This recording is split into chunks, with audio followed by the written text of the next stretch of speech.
Então, Eu não acho que a relação da Snow e da Emma deva ser, e do Charlie, deva ser de pais e filha. Eu acho que, exatamente porque a Emma tem a mesma idade da Snow, o mesmo nível de conhecimento a respeito de coisas diferentes, claro, mas eu acho que, tipo assim, ao mesmo tempo em que uma relação de pai e filho geralmente é uma relação mais. Existe uma hierarquia, assim, entre aspas. Na relação da Snow e da Emma, eu não vejo saudável ter uma hierarquia. Eu acho muito mais legal que a Emma e a Snow sejam amigas, como elas eram na primeira temporada. Então, eu acho que é legal a Emma passar por essa crise, porque todo mundo tem essa etapa da vida de ver que os pais não são perfeitos e tal. E eu acho que é isso que a Emma tá vendo agora. Com um extremo, obviamente. Mas... eu acho assim que foi um crescimento importante para Emma aceitar que o Charlie e a Snow são os pais dela. Sim. Mas aceitar isso e agora continuar a convivência deles como, né, como a convivência de amizade, a relação de amizade, porque a relação pai e filho falta uma coisa que eles nunca vão ter. Sim. Que é essa parte do crescimento. Sim, sim. Sabe, tipo, a parte de que os pais fazem parte do crescimento do filho, de como o filho se desenvolve e se forma como pessoa. Mas a Emma já é uma pessoa formada, não tem o que eles possam fazer sobre isso agora. Sim. Mas dentro da relação de amizade que eles já tinham na primeira temporada, eles interferem nisso, na pessoa que a Emma é, melhor do que se quiser relação. Porque se você quiser mandar numa pessoa adulta, você vai ter problemas. Se você quiser mandar uma pessoa adulta, não dá certo. A pessoa adulta vai te falar, a vida é minha, cara. Principalmente a Emma. Porque a Emma é uma pessoa extremamente independente. Sim. Uma pessoa que não aceita, tipo, qualquer tipo de ordem de qualquer pessoa. Então eu acho que vai ser positivo. Eu acho que foi um extremo aí, mas eu não vejo como irreparável. Não. Assim, nada contra a Emma chamar o Charlie de pai e a Snow de mãe, não tem problema. Eu acho esquisito, mas tudo bem. É estranho, mas ao mesmo tempo é engraçado. Uma coisa que a gente pode... Porque você pensa em Snow, sua velha. Uma coisa que a gente pode associar, talvez, que eu não tenho a menor experiência e tal, é a questão, mesmo se a Snow e o Charming fossem mais velhos, sabe? Mesmo que existisse essa questão, ela nunca conheceu eles. Então, aceitar que eles são os pais biológicos dela, beleza. É uma coisa. Mas tratar eles como pai e mãe é uma coisa que eu já acho um pouco surreal, sabe? Quer dizer, eles nunca foram pai e mãe pra ela. É uma coisa que é, tipo, completamente fora da realidade dela, especialmente ela que cresceu em orfanatos. Mesmo... Né? O que a gente estava falando da Lily. A Lily cresceu numa casa de família. Sim, ela tem os pais dela que são os pais adotivos. Sim. Então, tipo assim, ela tem esse conhecimento da relação com pai e mãe e tal. Não é a mesma coisa no orfanato. Não adianta, tipo, a gente entrar muito nesse assunto, não é a mesma coisa. É muito complicado. Mas eu acho que vai ser bom pro desenvolvimento da Emma. E o pessoal esquece muito que a série tem muito personagem, mas a Emma é o foco da história. Então a história é o desenvolvimento da Emma. Então a gente tem que pensar muito nesse sentido também. Tipo assim, beleza, o foco ele pode pular pra Frozen, pra Oz, como aconteceu nas temporadas passadas, mas ele gravita em torno da Emma. Sim. e gravita em torno da história da Emma, não só da figura da Emma. Sim. A Emma não é tipo assim, um deus imutável que tá ali no meio de tudo. Ela é um personagem em desenvolvimento e o enredo tá em serviço disso, na verdade. Sim. E os outros personagens também. Isso, as pessoas às vezes esquecem isso ou não tomam conhecimento. As coisas que gravitam em torno da Emma servem de nutrição para o crescimento Sim. dela como personagem. E esse arco, tanto esse arco quanto o arco Frozen mostram isso com muita clareza. Sim. Sim, apesar de que vale denotar quanto Satanás foi que ela aprendeu a fazer tipo cópias mágicas de objetos. Porra! 6 semanas aí de tendo aula com a Regina de magia. Sei lá. Quem diria? Como o August disse, você cresceu muito da pessoa que não acreditava. Que não acreditava em magia.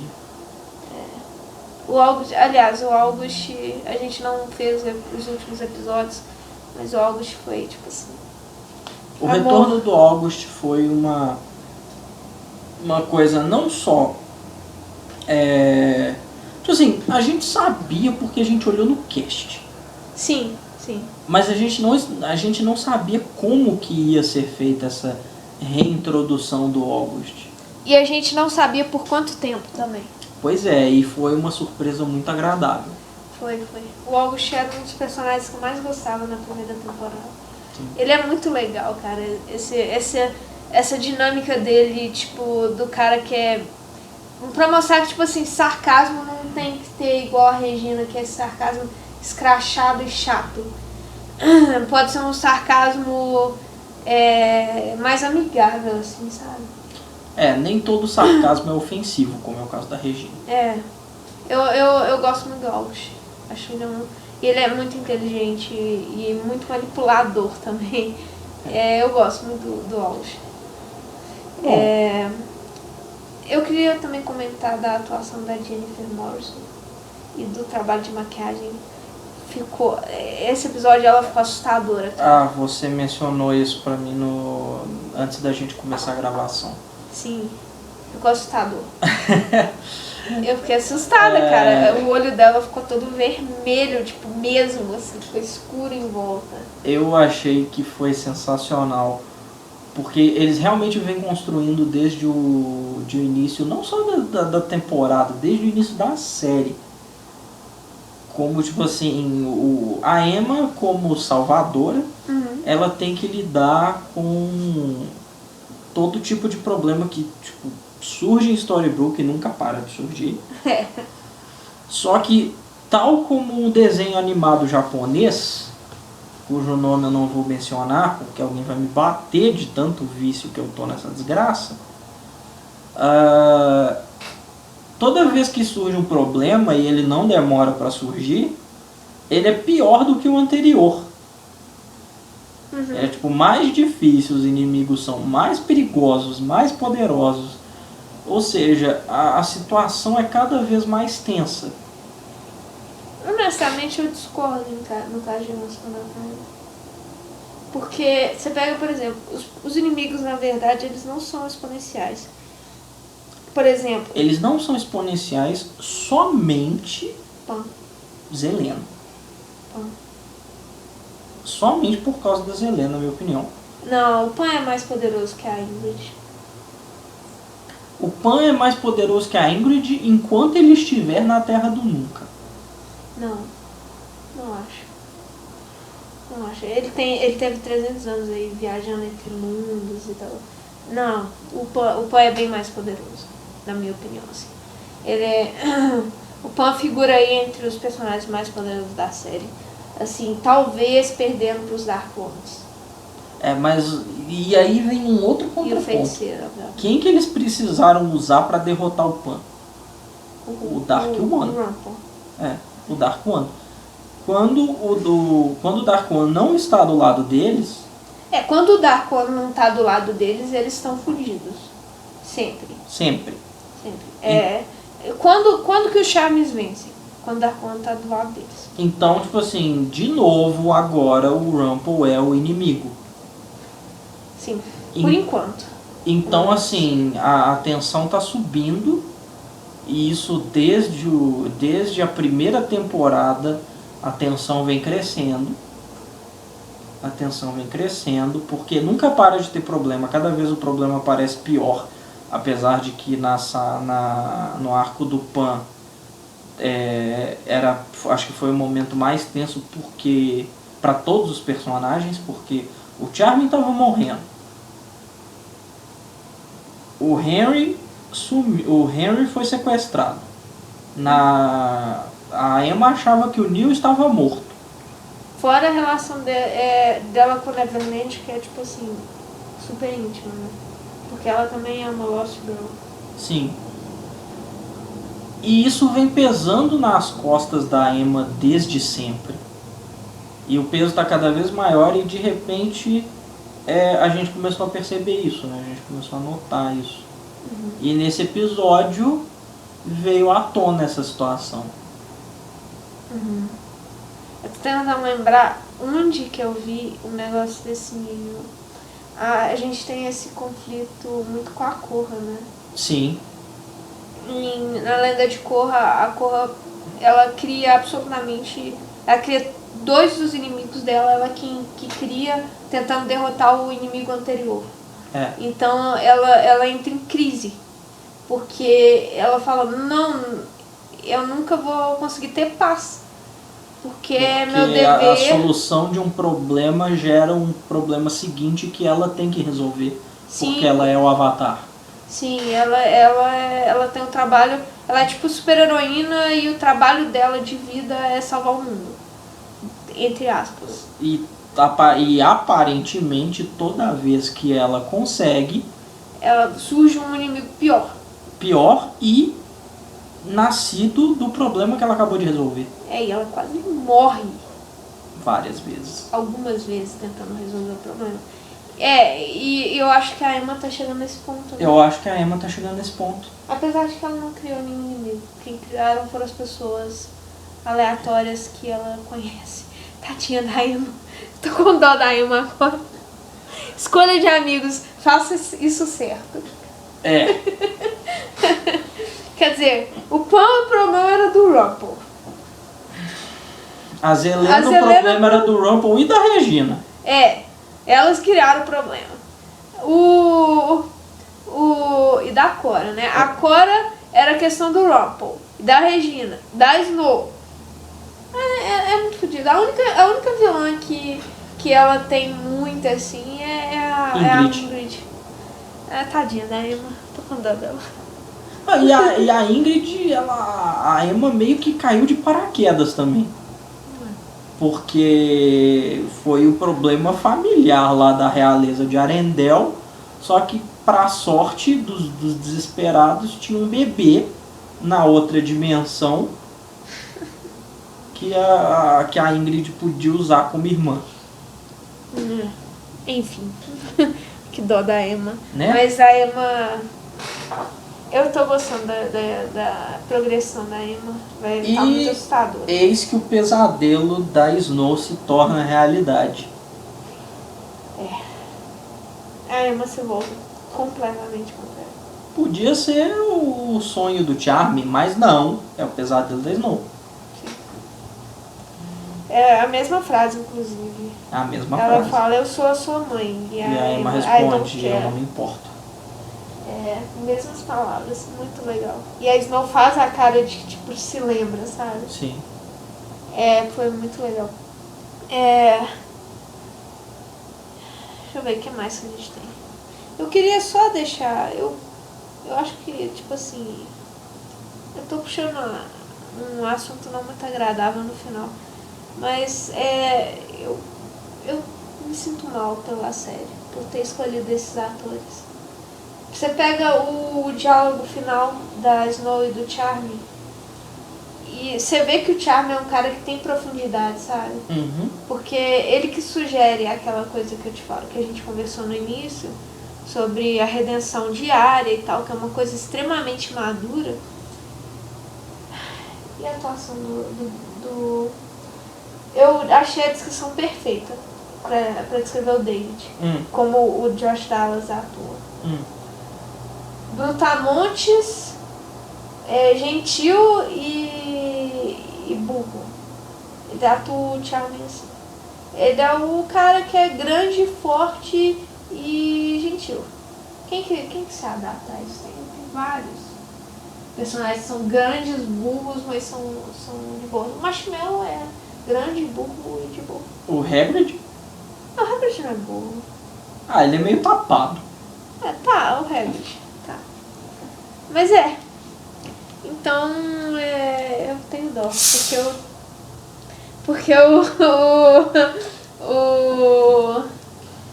o Dallas, o Josh Dallas, ele faz a atuação do Charlie assim, mas o roteiro mostra claramente que ele não é isso. Que o príncipe não é assim.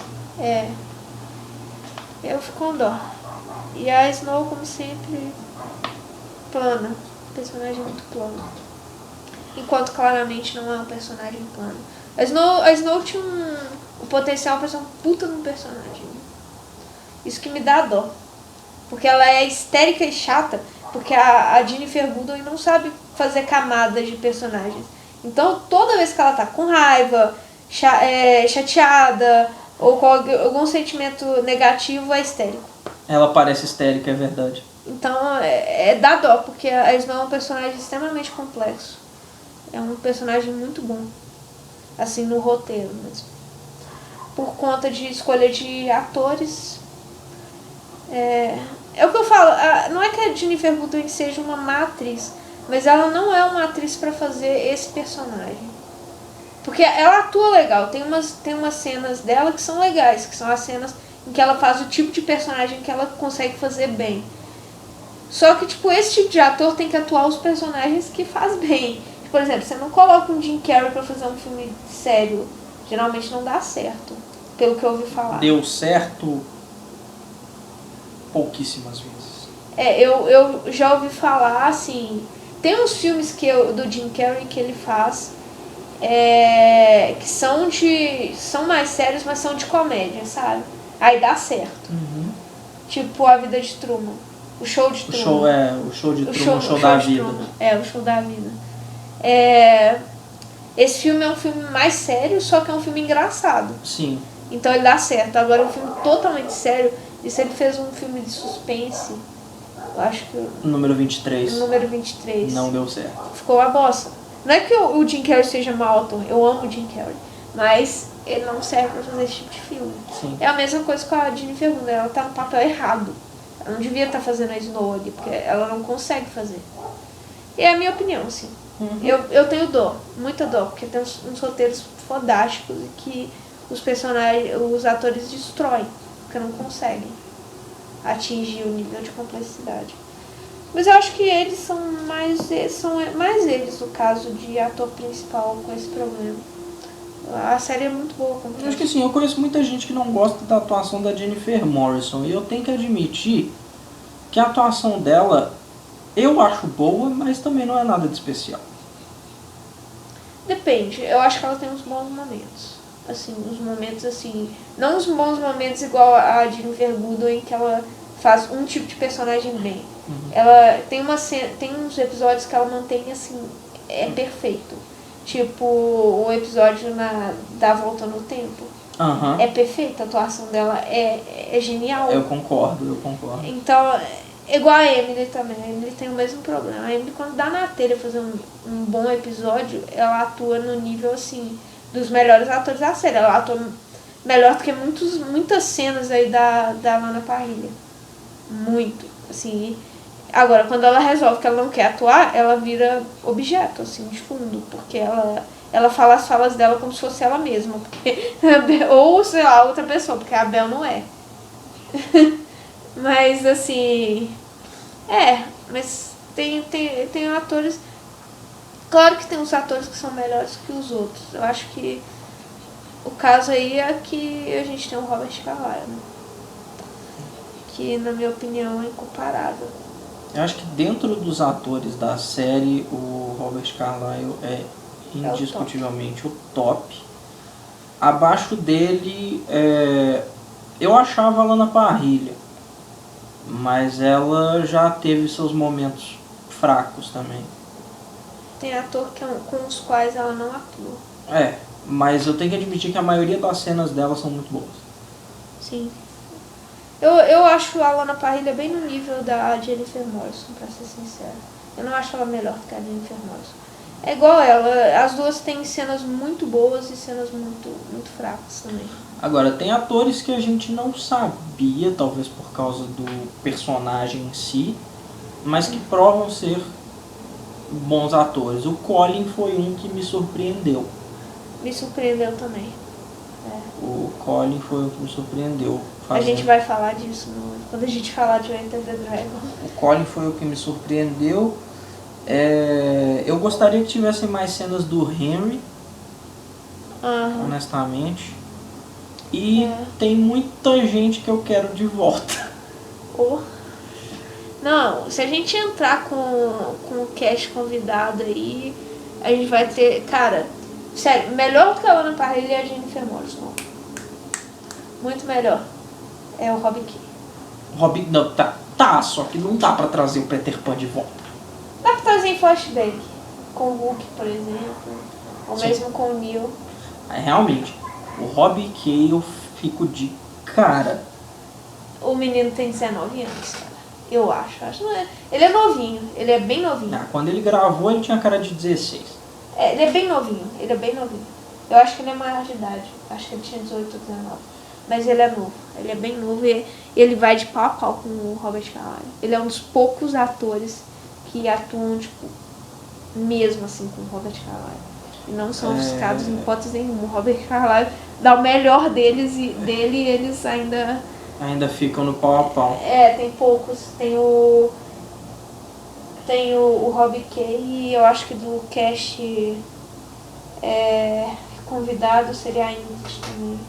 A Elizabeth Mitchell. Que é muito boa. Que é uma atriz fantástica. Realmente. Sim. Agora, falando de cast que a gente gostaria de volta, meu Deus. Eu acho que assim, do cast de Frozen, o melhor foi a Anna. Assim, em termos de atuação. Não consigo discordar. Em termos de atuação. Não tô falando os personagens. Eu gostei muito da Anna, assim. Eu acho que eu gostei mais da Anna do que da Elsa, mas... O negócio é que realmente a Anna é perfeita. Ela é perfeita. Sim. Ariel também.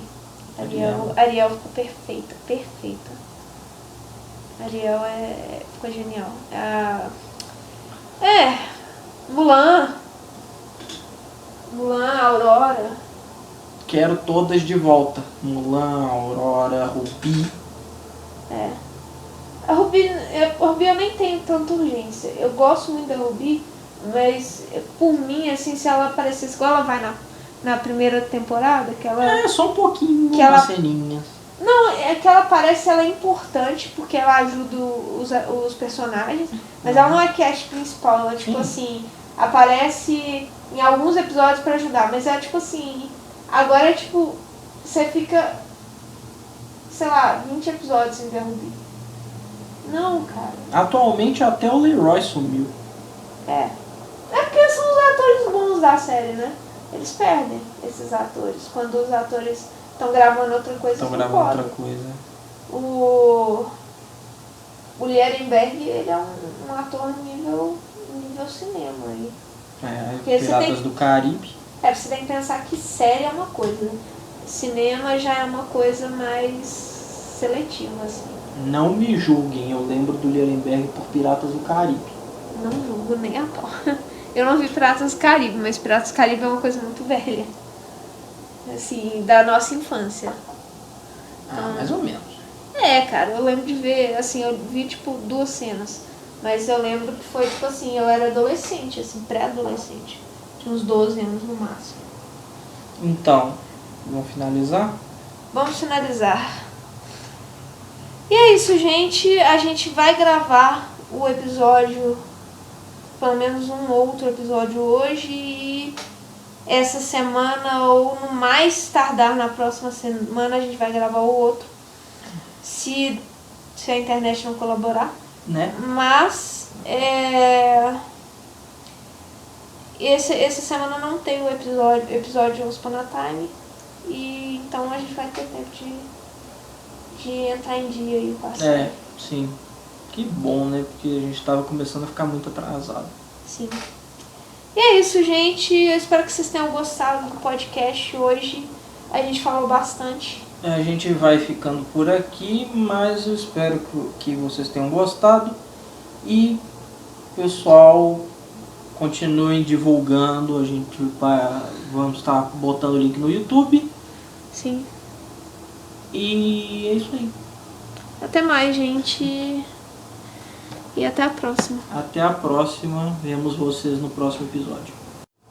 Olá a todos. Esse é o Storycast, podcast brasileiro de Once Upon a Time. Eu sou a Helena. Eu sou o Ruben.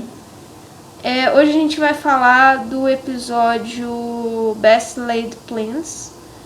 Primeira coisa que eu queria comentar, antes de falar se eu gostei do episódio ou não, eu esqueci que Best Laid Plans era o título do episódio.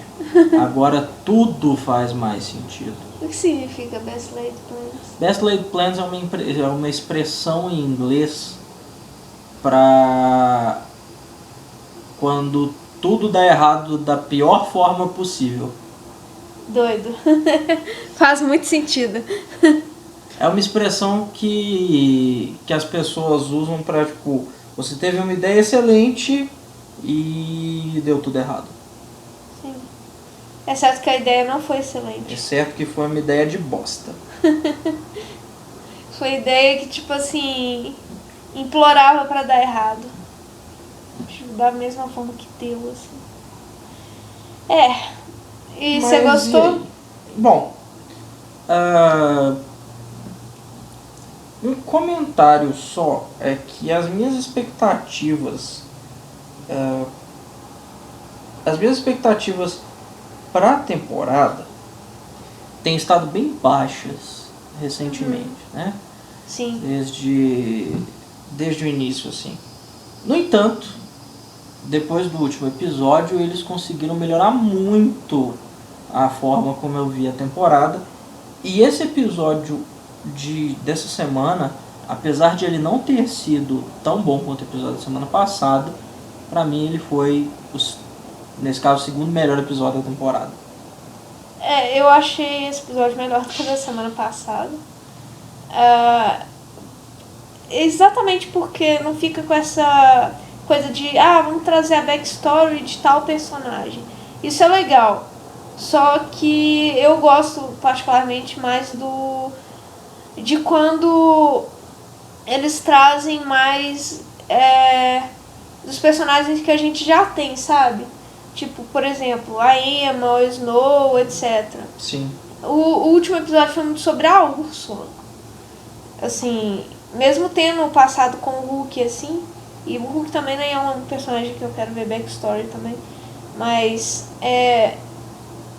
nem que fosse um personagem que eu queria ver backstory, ele é uma backstory meio que não é pra ele, sabe? Era mais a backstory da Úrsula. E eu achei essa parte, apesar de sensacional, eu prefiro episódios como o de hoje, que explicam um monte de coisa. Então eu preferi o episódio de hoje. Eu achei esse episódio muito bom. Assim, eu senti que eu tava sentindo falta de episódios como o de hoje, tipo, desde o arco anterior. Tipo assim, eu acho que o último bom episódio, assim, excelente episódio que a gente teve foi Fall, que foi o episódio antes da Shattered Side. Foi um episódio muito bom. Mas, então, assim, a razão pelo qual eu gostei tanto do episódio passado e que me fez gostar mais do episódio passado do que desse. A gente teve a história da Úrsula, realmente foi estranho a gente ter a história e o encerramento de um personagem que a gente acabou de conhecer. Sim. Mas, ao mesmo tempo, foi o que eu achei ótimo. Eles deram um encerramento para alguém. Isso é verdade. A gente ainda vai fazer o review do episódio anterior, então a gente não vai ficar falando muito não dele. vai ficar falando muito. Mas realmente o que a gente tem visto a respeito desse arco, assim, eu e o Ruben concordamos, é que a série deu uma guinada pra cima a partir do episódio Poor Unfortunate Souls. Sim. Que é o episódio que a gente ainda não fez o review, mas faremos. Só me corrigindo aqui, sobre a expressão Best Laid Plans, que dá título ao episódio, é um provérbio inglês que vem da frase Best Laid Plans of Mice and Men often go astray, traduzindo, os melhores planos de homens e ratos normalmente dão errado. Significa que não importa o quão cuidadosamente você planeja as coisas, isso não garante chance de sucesso. Sim. E que é realmente sobre o que o episódio fala. Uma coisa que eu particularmente gosto esse episódio foi escrito pela Jane Espenson e pela Kalinda Vasquez, que são duas ótimas roteiristas da série. As duas fizeram episódios fracos, mas já fizeram episódios assim dos melhores.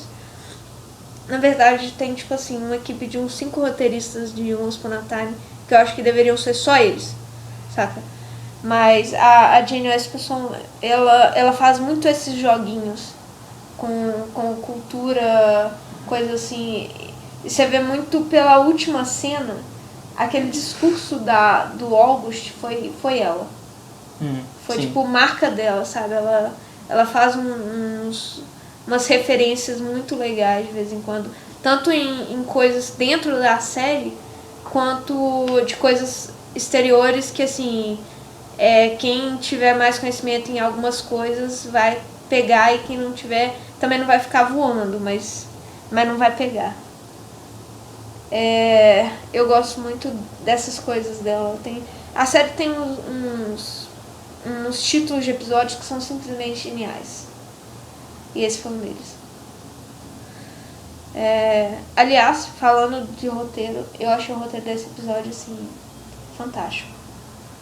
Talvez um dos melhores da temporada. Isso, tipo, desde do 4.1, que é A Tale of the Two Sisters. Eu não tô falando só desse arco da temporada. Sim, dos dois arcos, incluindo o de Frozen, que é o início da 4ª temporada. Sim, foi um ótimo roteiro.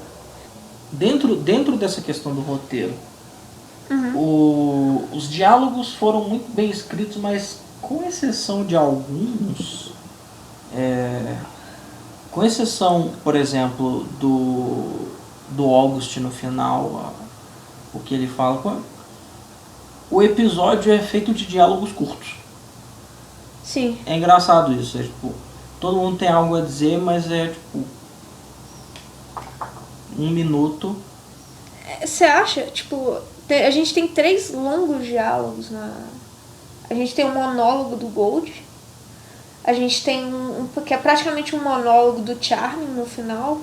E é aquele monólogo gigante do August. Exato, monólogos. Então, são diálogos enormes. Monólogos.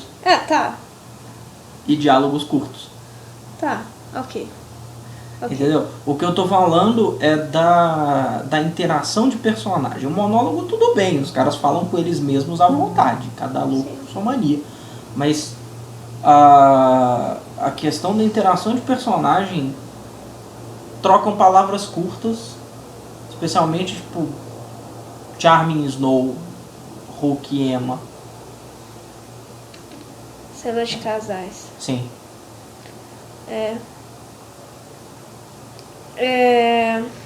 Mas eu gostei muito do roteiro. Eu achei encaixadinho e tal. Foi muito bom. Tem algum tempo que a Jane Espenson não tem escrito bons episódios. Então eu tava com o pé atrás. Vamos falar Eu falei, você tem que ficar com o pé atrás em mais episódios. Pois é. Apesar de que eu não tava tanto com o pé atrás nesse. Mas tava muito com o pé atrás no episódio passado. Sim, verdade. Eu achei que seria tipo o episódio que eu não ia gostar da temporada. Que era o episódio Úrsula e Hulk. O Úrsula é a vilã que eu menos estava me importando. E o Hulk eu não me importo com o Hulk. E foi sensacional. Uma coisa que eu quero comentar, que eu acho que é tipo, uma das coisas principais desse episódio, é o efeito que o episódio causa na nossa impressão sobre os Charmin, sobre o David e a Snow. Eu posso começar falando? À vontade. Então, quem escuta esse podcast sabe perfeitamente que tanto eu quanto o Ruben não temos o menor saco pra Snow e pro Charmin. A gente realmente não gosta deles como personagens e não temos paciência pra eles. Esse episódio espantosamente me fez crescer o respeito que eu tenho por eles, porque, calma aí. Eu sei que eles fizeram merda. Eu sei. Mas meu respeito por eles já era zero negativo, sabe? Então não tem nada que eles possam fazer que vai fazer eu perder mais o respeito por eles. Só que eles fizeram uma coisa na última cena do episódio em que o Charmin conversa com a Snow e tal, que me fez ter um pouco de respeito por eles. Porque foi uma atitude assim, extremamente madura. E é uma coisa que você raramente vê na série, assim, esse tipo de atitude, que foi quando o Charmin, a Snow e o Charmin estão arrependidos do que fizeram e tal, e a Snow, o Charmin vira pra Snow e fala, não, a gente tem que se esforçar todo dia pra reparar esse erro, não consertar o que já foi feito, mas fazer coisas boas para compensar as coisas ruins que a gente já fez. E passar a vida fazendo coisas boas para compensar Isso. A desgraça que eles cometeram. Sim. E assim, a série raramente mostra esse tipo de atitude. Você pega, por exemplo, a Regina, que é o exemplo mais drástico disso. Apesar de ela não ser o único. Mas são os vilões da série, eles querem, uma redenção imediata. Eles acham que, você fazer... você salvar a cidade aí, Storybrooke, 2, 3 vezes, compensa centenas de milhares de assassinatos que você cometeu durante a sua vida. E não! E eu achei a atitude da Snow e do Charmin nessa cena muito boa. A gente sabe que foi um epic fail. A gente sabe que foi um fail. Assim. Mas eu gostei da intenção deles. Assim, me fez crescer um pouco o respeito que eu tenho por eles. Mas isso só fez crescer o respeito que eu tenho por eles porque antes eu não tinha nenhum respeito por eles. E o que eles fizeram nesse episódio, antes dessa cena, não me fez diminuir o meu respeito por eles, porque não tem jeito. Eles teriam que fazer muita merda e, sei lá, eu achei isso, assim. Ok, em contraponto, eu gostaria de argumentar o quanto que a Snow é uma babaca. Isso não é novidade. Mas ela piorou, ela conseguiu piorar. Assim, tudo que eu achava de ruim sobre a Snow era, na verdade, bastante simples. Quando os autores falaram que o segredo da Snow dessa temporada seria a coisa mais sombria da série, eu falei, tá, é bom eles me darem uma coisa realmente tensa. E não foi tão tensa quanto eu esperava.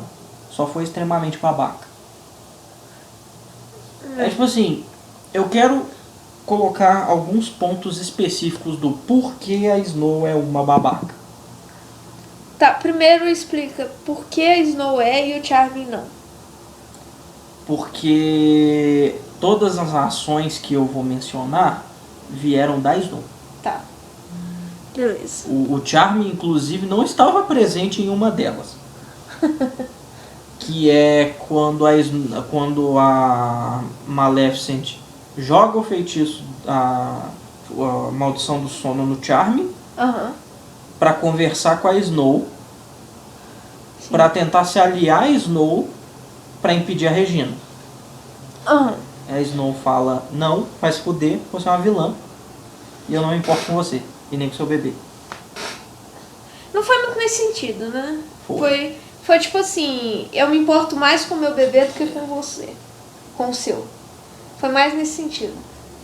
Porque o medo da Snow, na verdade, era de fazer alguma coisa errada e corromper A Emma. a Emma. Então, tipo assim, foi mais no sentido, nesse episódio. Tanto que a gente até falou, é isso? É. Não, beleza. Continue. Tá, primeira razão. Segunda coisa. Desta vez vem deste episódio. Aham. Então, a Snow e o Charme bolam aquele plano mirabolante que não devia ter dado certo nem fudendo, mas deu, de roubar o ovo da Maleficent e trocar fazer a troca de corações. Uhum. Né? Ok, não sei como o plano deu certo, mas foda-se. A questão é a seguinte. O aprendiz foi e abriu o portal para o mundo sem magia. Uhum. E aí ele estava prestes a jogar o ovo. E até aí ninguém tá cagando. É o filho da Malévola, tem um dragão ali dentro. Não me importo. Aí de repente o ovo começa a chocar e sai uma mãozinha de bebê. Aí a Snow desespera. Porque é um bebê, não é um dragão. Vá se fuder. Cara, racismo, velho. É. Exatamente, entendeu? Ela é uma babaca. Porque o filhote não é um dragão, é o bebê, então a gente não pode jogar ele no portal. Mas se fosse um dragão, a gente podia jogar no portal.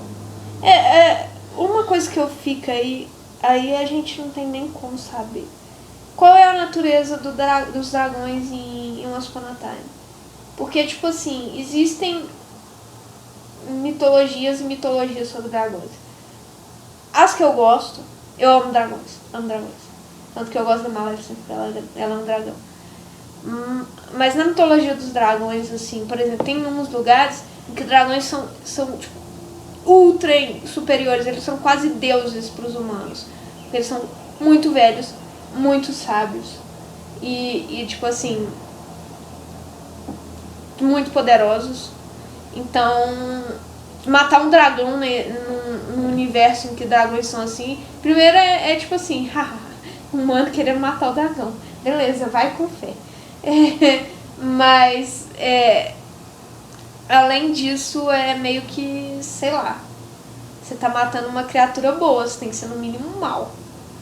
Assim, uns dragões bons, né? Mas tem lugares em que dragões são tipo o diabo, né? Sim. Então, não sei.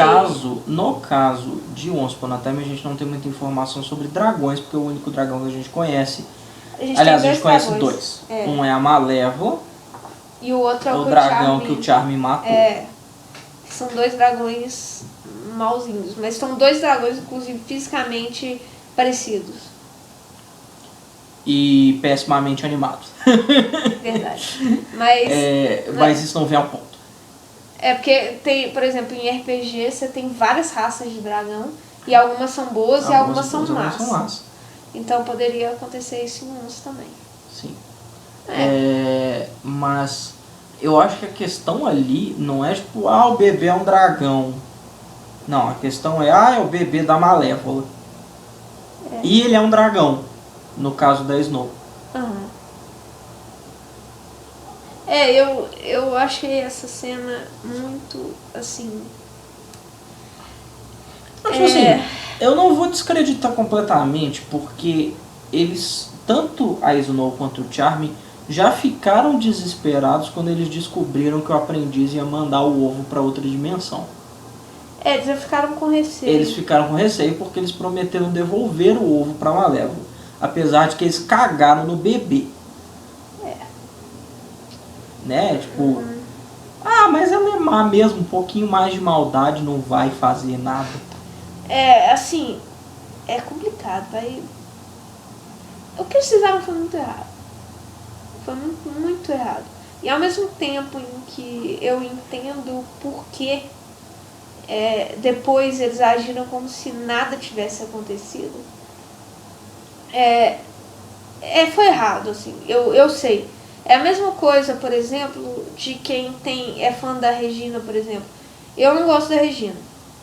Mas eu entendo as ações da Regina, porque eu vi a backstory dela, mesmo não gostando dela. Da mesma forma, eu não gosto da Snow e do Charlie, e agora eu entendo porque eles são assim. Mas eu não gosto deles, eu continuo achando eles uns hipócritas desgraçados. A verdade é que o plano da Snow e do Charlie, ele começou errado e terminou muito pior. Sim. Aliás, para começar, se o ovo não tivesse caído no portal, já estava ruim, porque eles jogaram a Cruella e a Úrsula no portal. Não, a Cruella e a Úrsula, eu não acho que foi errado eles jogarem elas no portal. Não. Sabe por quê? Elas são inimigas deles. Claramente elas são vilãs. O problema do ovo, na minha opinião... Se eles tivessem jogado de propósito, tudo bem, mas não foi. Mas tudo bem também. Eu não acho que foi errado eles estarem nem aí para as duas. Porque elas são inimigas deles, assim. Eu não acho, tipo, que seja uma coisa errada. O errado na situação, na verdade, foi porque aquilo era um bebê, cara. Independente de, tipo, o que for, era um bebê. Bebês têm chance. Bebês, tipo assim, não nascem maus, eles têm chance. Mas não, o Charlie e a Snow queriam garantir que o bebê delas não virasse mal. E para isso eles garantiram que o bebê da Maléfica fosse mal. Sabe essa cena? Ela me faz lembrar uma outra cena. Que também foi um plano que deu absurdamente errado. Neil. O Neil ressuscitando o Rumpel. A troca de uma vida por outra. Me faz lembrar muito. Crianças, não façam isso em casa. Se você tiver que fazer uma troca de uma coisa boa pra, tipo, substituir por uma coisa... Tipo assim, se você tiver que fazer uma troca mágica pra ganhar alguma coisa retirando da outra pessoa, não faça. Vai dar errado. Mas assim, isso só na hipótese de que você vai fazer uma troca mágica com alguém. Sim. Não faça, criança, não faça isso em casa. Por favor. Mas tipo, essa é a ideia por trás da expressão best laid plans. Entendeu? Tipo... É exatamente o que eles fizeram. Aliás, o episódio Quiet Minds foi escrito pela Karinda Vasquez, que também escreveu esse episódio. E já sabemos quem é que tem o cérebro maligno por trás dos planos que dão muito errado.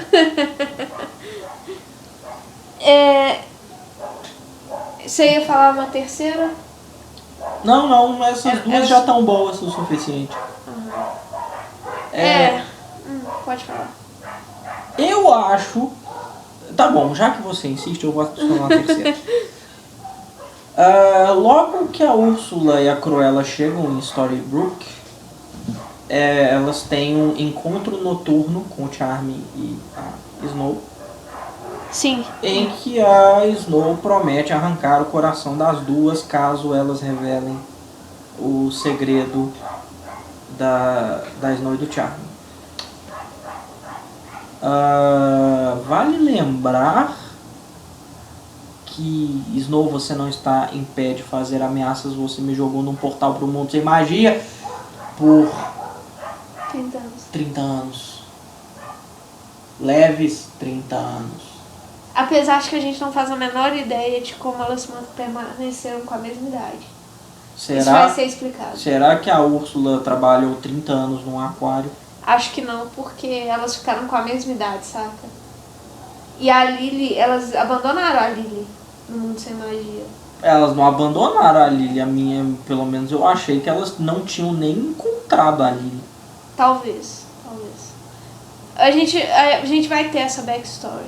Porque uma coisa é tipo assim, A Úrsula e a Cruella, quando elas aparecem pela primeira vez no Mundo Sem Magia, elas nem viviam no mesmo lugar. Então, tipo assim, é bem capaz que cada uma caiu num canto. Não sei. A gente vai ter que esperar pra ver, porque eles já prometeram que vão explicar isso. Agora, beleza, já falamos sobre a merda que os Charmings fizeram. Agora vamos falar sobre o quanto é incoerente eles terem conseguido roubar o ovo da Maleficent. Tá, já terminamos de falar. É porque, tipo assim, não tem o que falar, simplesmente não faz sentido. Não. A única coisa que faria sentido pra explicar seria que a Maleficent tá fraca. Debilitada devido ao parto. Mesmo assim, é um Tá, pouco é a estranho. única desculpa que eu quase aceito, mas eu não chego a aceitar. Não que eles não conseguissem roubar o ovo da Maleficent. Porque o Charming já enfrentou a Maleficent e já saiu vencendo. Tipo assim, ele não derrotou a Maleficent, mas ele conseguiu sair com vida. Então ele enfiou o ovo dentro dela. Que foi o ovo da True Love. Sim. Então ele já enfrentou a Maleficent e já ganhou dela. Não é que seria impossível. Mas... ela teria colocado um pouco mais de esforço pra proteger o filhote. Talvez ela tenha ficado paralisada, não sei. A gente ainda fica por... Fica meio em aberto, assim. A gente não tem muita noção de como que a Maleficent é. A gente tem noção de que ela é extremamente poderosa. E a série tá dando isso a entender isso, tipo assim, mais e mais e mais e mais, cada vez mais. Dá a entender que, tipo, das 3, na verdade das 4, né, aprendizes do Rumpelstiltskin presentes ali, a Maleficent é disparada mais forte. Sim. A gente vai ter que esperar pra ver mais sobre isso. Sim. Mas Agora, então vamos falar sobre um outro foco do episódio. Esse episódio tem muitos focos. Sim. Vamos falar sobre um outro foco do episódio. Vamos falar sobre a descoberta, a aparição, o surgimento do vendedor de rua.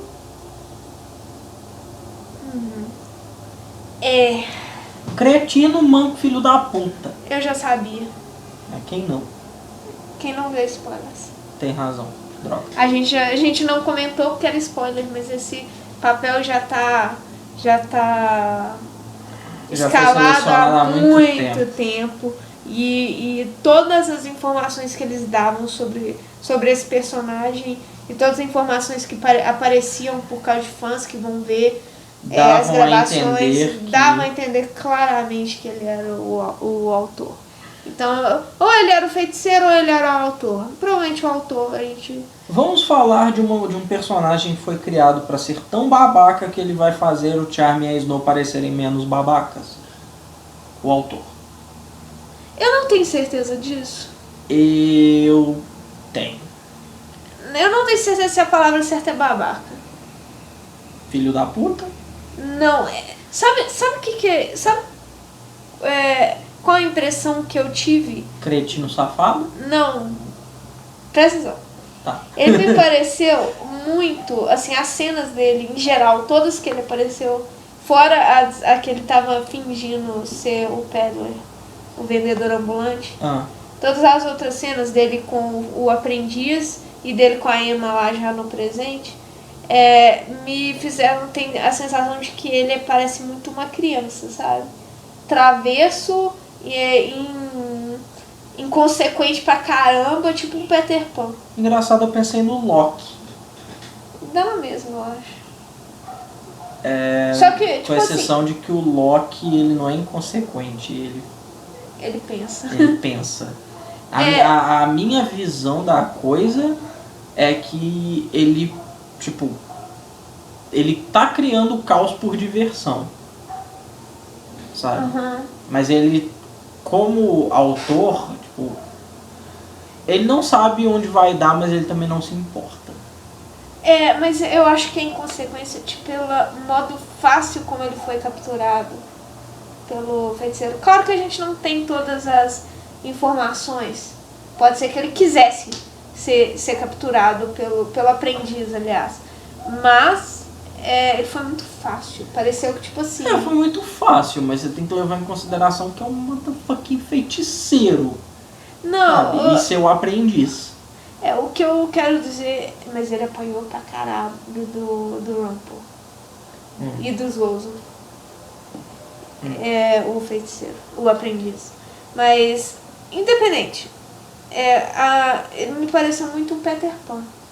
O Peter Pan original, não o Peter Pan da Disney. Porque o Peter Pan ele é extremamente inconsequente. Você pode até falar que ele é mau, mas eu não diria que ele é mau. Ele é só, tipo assim, não tem a menor noção a gente de tá porra falando, nenhuma. a gente tá falando do Peter Pan original, não do da Disney, não do de Once. Sim. O Peter Pan original, ele não é mau, ele é tipo inconsequente. Você não pode descrever ele como mau, sabe? Ele faz coisas más, realmente muito más. Ele assassina crianças, mas ele faz não por maldade, sabe? É a sensação que eu fiquei do Pedro. Foi muito isso. E por ele ser parecido com o Disney, e a gente vai chegar lá, ele tem a aparência física dele é muito similar à do Disney, do Walt Disney. Do Walt Disney. E exatamente por ele ter essa aparência, eu fiquei muito achando que podia ser isso também. É uma visão interessante, ele faz as coisas porque é divertido. Sim.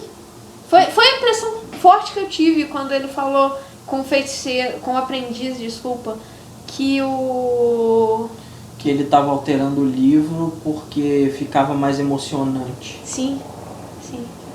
Foi a impressão forte que eu tive. Que era simplesmente porque tava legal e divertido. Eu gosto de personagens assim, posso ser sincera.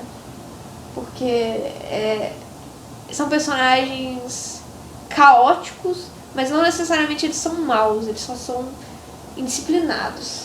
Mas eu não sei se isso é uma coisa do ator que passou a ideia errada ou se era de propósito, mas eu vi o autor, eu olhei pra ele e ele tinha aquele olhar de enganador, aquele olhar safado. Sim, mas criança tem. A criança em determinada faixa de idade, às vezes engana porque quer enganar. Mesmo, tipo, mente mesmo. O que eu quero dizer não é que o que ele fez foi certo. É que ele não fez por maldade, sabe? Existe uma questão de você agir errado, mas não agir porque é errado, porque você quer fazer coisa errada. Apesar de criança faz isso. Age errado porque quer agir errado. Sim. Mas no inclusive, sentido... a gente não conhece muito o autor, mas é uma coisa que eu imagino ele fazendo, tipo, depois do que eu já vi dele, eu com certeza imagino ele, tipo, alterando alguma coisa do livro só pra contrariar o feiticeiro. Provavelmente. Surgiu uma teoria em paralelo a essa discussão. Surgiu uma teoria a respeito do autor, na verdade não ser um autor, serem vários autores, e ser na verdade tipo uma ordem. Tipo uma Illuminati! ordem. Eu pensei muito por causa daquele discurso no final do... Illuminati! Por causa daquele discurso no final do August, sabe? Que ele fala que o autor foi desde do homem que via as sombras dançando nas cavernas e foi um grande filósofo e tal, que é o Platão. Que é o Platão. O Platão fundou uma escola chamada Academia. Poderia ser. Interessante.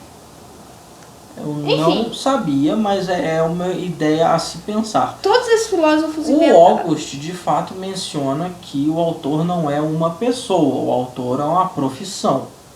Sim, ele autor é fala uma profissão mesmo, ele É. fala job. Sim. O autor é um trabalho que diversas pessoas ao longo da história receberam. Aham. Né? Foi de tipo, é o que ele falou, né? Começou com os homens vendo as sombras nas cavernas, passou pelos filósofos, blá, blá, blá, blá, até um cara chamado Walt, E aí a gente entra e aí que a cabeça faz parafuso. Sim. Porque da mesma forma que eu vi claramente que esse cara é parecido com o Disney, quem quiser procura a foto do Disney na internet e compara. Certo. Eles são parecidos, não são idênticos. O modo como eles arrumam o cabelo é diferente, não tá que assim. Mas eles são muito parecidos, as feições são parecidas. O que falta no autor de Once Upon a Time é o bigode. Verdade. Aí você tem uma frase tipo essa. Essa frase dá duas interpretações. Pois é, o que acontece? A gente teve no dia que saiu o episódio perguntas e respostas no Twitter. Sim. Que resultou em uma frase que deixou todo mundo muito mais confuso. Sim. Né? Que foi a escritora do Foi episódio. a roteirista, a Jane Espenson. Foi a Jane Espenson, né? Que uma das duas roteiristas desse episódio, falando que o Walt, o autor que é mencionado pelo August no episódio, não é o mesmo autor que nós temos agora. Parafraseando ela, traduzindo obviamente, ele não é o Walt nosso... não é o nosso autor. O nosso autor. Esse nosso deixa em aberto. Eu acho que não, mas ao mesmo tempo ela deu uma informação crucial para quem assistiu o episódio, muito de bandeja. E eu falo crucial não porque é importante, porque se o Walt é o nome desse ou o nome de outro, foda-se. Mas a questão é que, obviamente, o fato de ter um autor com o mesmo nome do Walt Disney deixou todo mundo curioso. E ela jogar essa informação de bandeja... Não, e fora as feições, cara. Eles não fizeram isso à toa. Eles não fazem esse tipo de escolha à toa. Porque eles poderiam ter pego qualquer ator. Você mencionou antes da gente começar a gravar uma teoria sobre isso. Sim, sim. Que se o Walt não é o autor atual... Ele é o anterior. Claramente, a frase do Walt deixa claramente a entender que o Walt foi o último. Foi o último. Só que o último antes desse atual ou o último esse cara. Razões porque eu acho que foi o último antes do atual. Razões. Quando eles libertam o autor do livro, da página, o August não tem reação. Porque ele fala, tipo, chegou nesse cara chamado Walt. Então, tipo assim, como se ele conheceu a pessoa, essa é a primeira opção. 2, ele investigou essa pessoa a ponto de descobrir quem era, né? Quem é esse autor. E chega na hora que o autor sai do livro, nenhuma reação. Entendeu? Então eu acho assim, ele não reconheceu aquela pessoa. A gente acabou de ver a cena, de novo. E a cena mostra claramente que eu vi um olhar de reconhecimento, mas um olhar de espanto. Ou seja, minha impressão é que o August conhece esse cara, mas não sabe que ele é o autor. Mas não sabe que ele é o autor. Tal como, né, o Charlie e a Snow conhecem ele, se lembram dele, não sei como, eles devem ter uma memória cabulosa, porque eles viram o cara por 5 minutos. Mas é o cara que deu a ideia pra eles fazerem a coisa terrível da vida deles e tal. Eu acho que isso crava a coisa na memória. Sei lá, eu não ia lembrar nem podendo. Mas enfim. Ele mostra a exatamente, garrafinha. é aí que vem a cara de espanto deles, tipo assim, eles lembram do... Pode falar. Não, tá, eles perguntam pra confirmar, né, na hora eles falam, onde você conseguiu essa garrafinha? Ele fala, de um casal que eu encontrei na estrada uma vez. Eles ficam, então era você mesmo, como assim? Tipo isso. Ele é muito parecido com o Walt Disney. E aí ele foge com o rabo entre as pernas. Não, ele não foge com o rabo entre as pernas. Minha impressão é que ele foge, tipo assim... Tô livre, uhul! Tipo isso. Ele joga a cortina e sai correndo, tipo assim... Foda-se você, tchau. E aí ele some na noite, porque ele é o Batman. Tipo isso. Porque não é possível. Sim. Mas, nossa, cara. Mas voltando àquela teoria que eu falei, essa teoria não é minha, é de um grupo de teorias que eu faço parte. Quem quiser entrar aí é o Watch Teorias, é no Facebook. O pessoal lá faz umas teorias muito doidas e eu nunca lembro quem fez. Mas existe essa teoria de que na verdade é uma equipe, um grupo de autores. E se essa teoria for verdadeira, é capaz do August ser pelo menos um aprendiz. Eu não diria que ele é um autor, mas talvez um aprendiz. Porque ele sabe muito. Ele sabe muito e ele é um escritor. Ele é um escritor. E ele sabe muito. Muito mesmo. Faria sentido também, aí a gente já está entrando na parte de teoria, né? Faria Tudo bem. sentido também se num futuro próximo, em Once Upon a Time, vamos supor que no final da temporada eles matam o autor. Aí o August vira o próximo autor. Essa teoria tá muito em alta também. Por quê? Adoro não saber de nada da comunidade. Eu invento as coisas e eles me falam, os Simpsons já fizeram. Não, mas não nesse sentido. A questão do August eu acho que eu não vi ainda. Mas de que... Isso é uma coisa que, tipo assim, desde que eu vi esse episódio eu tô com essa impressão. Vai ser heróis e vilões contra o autor. No final. Eu concordo plenamente com essa ideia. Porque é o seguinte, quem é o vilão desse arco? É o Gold. Só que o Gold nunca foi vilão.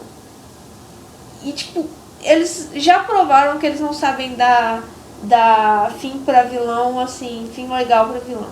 Ou vira redenção ou vira morte. Ou o cara morre. Então assim, minha impressão é de que o Gold, que na teoria teria sido o cara que eles escolheram pra ser o grande vilão do arco, não é o grande vilão do arco. O grande vilão do arco vai ser o autor. A verdade é que o Gold era o grande vilão do arco, até eles libertarem o autor. Sim. Então o que eu acho? Eu acho que o autor vai se aliar com o Gold. Aqui ele foge da Emma, né? Então, ou ele vai se aliar com o Gold, ou ele vai se aliar com ninguém pra dar merda com todo mundo.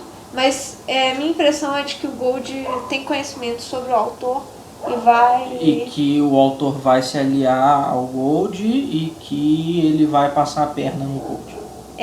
Ou vai tentar. E a minha impressão clara, assim, é que eles vão ver que eles não podem enfrentar o autor sozinhos e vão se aliar. Minha impressão que ficou é essa. Sim, dessa maneira, é uma visão esperançosa, porque dessa maneira é bem possível que a Cruella e a Maleficent não morram. Porque vilão em Once Upon a Time ou vira regular ou morre. Eles não somem. Ou vira regular ou morre, realmente. Então A não ser a Úrsula. Mas a Úrsula nem chegou a vilã, cara. É verdade, a Úrsula era o peãozinho, né, do Gold. A Úrsula não fez nada. Igual a Maleficent falou, ele usou a Úrsula pra chegar a Maleficent. Mas, a respeito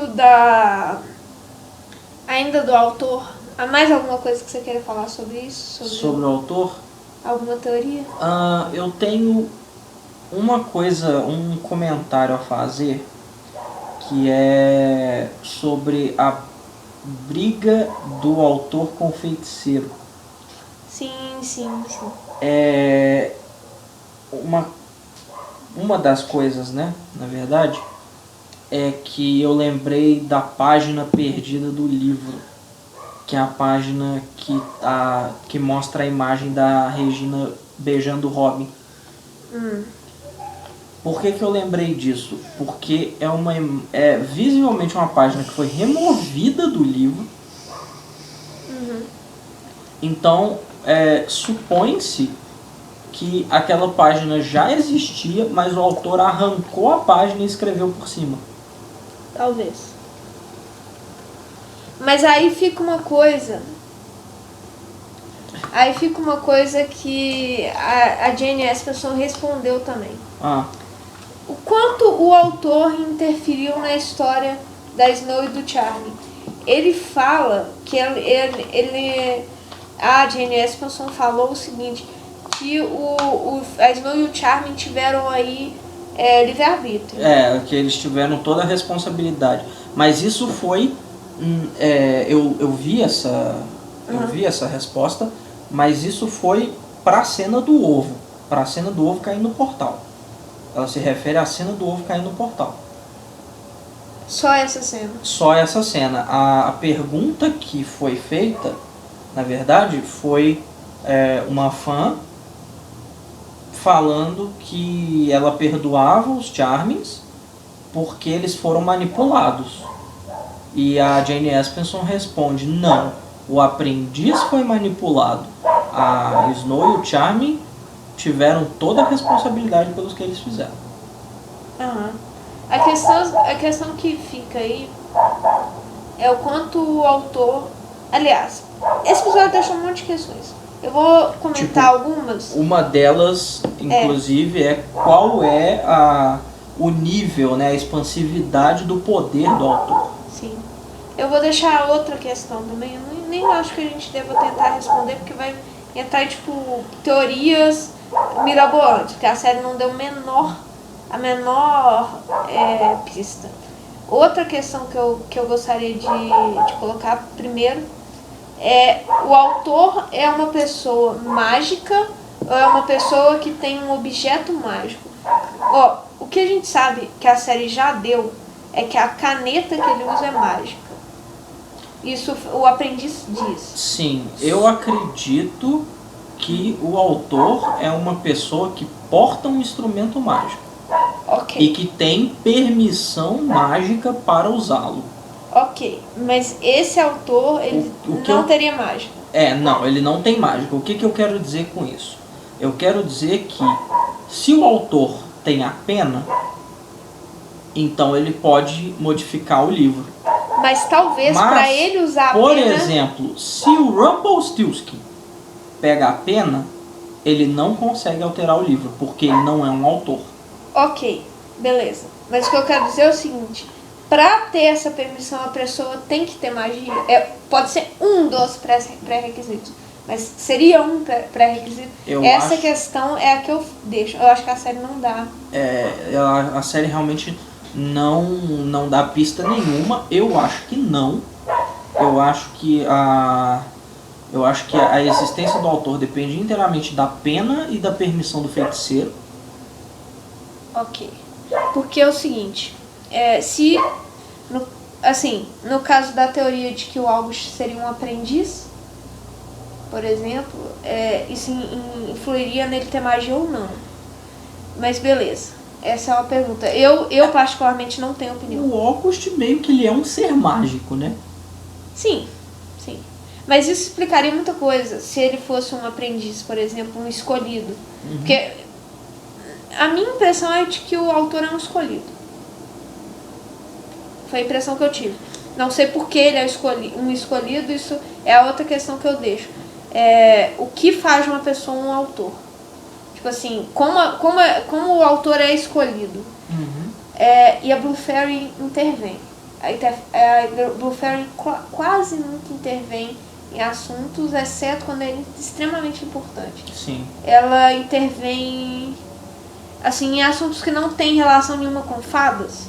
ela intervém na luta da Snow e do Charmin pelo reino deles. Uhum. Ela intervém com o Pinóquio. Ela intervém com o Belfaia. E são os que eu tô lembrando. Assim, que não tem relação nenhuma com as fadas, claro. Sim. É claro que ela intervém mandando a Emma pro mundo sem magia e tal, mas isso tem relação com as fadas. Porque Não, as fadas vão ficar presas. Mesmo que não tivesse, é uma coisa de crucial importância para um reino inteiro, sabe? Sim. Então aí fica. Como o autor é escolhido. Sim. Tá bom? Então essas duas questões. Eu não vejo como responder isso. Não tenho opinião porque eu realmente, assim... O que eu gostaria? Eu gostaria que o autor tivesse magia. Mas isso já é, tipo assim, o que eu quero, não o que eu acho. Eu não acho nada. Então vamos passar pro... Eu tenho mais um comentário. Pode falar. Sobre o autor. Antes, assim, é um comentário bobo, mas eu gosto de apontar. Sabe um outro vendedor que também é um contador de história? Você se lembra de algum? O do Aladdin? Sim. Ele é chamado de Peddler também. Então aí uma referência à Disney. Com certeza é uma referência. Porque... Cachimbo oriental e máquina de café também faz batata frita e não quebra. Mas é isso, assim, eu acho que a gente, estando falando de Once Upon a Time, tem que apontar essas coisas. Né? Sim, com certeza. Aí uma referência a Aladdin. Pra quem tá aí rezando pra Aladdin aparecer um personagem. Sim. E... Bom, agora vamos para um outro foco desse episódio. Vamos para o próximo bloco do nosso podcast. Nós vamos falar de amizade, vamos falar de luz e trevas, bem e mal, vilania, um novo chip e lesbianismo. Como é que é? Ok. Por que será que a primeira coisa que passa pela cabeça foi Úrsula e Cruella? Não! Segura sua onda. Isso existe. Eu sei que Tem existe. fanart disso. Eita porra. Eu estou falando do bebê que nasceu do ovo. Lily! Estamos falando de Lily. Meu Deus, que grande revelação. Ninguém esperava por isso.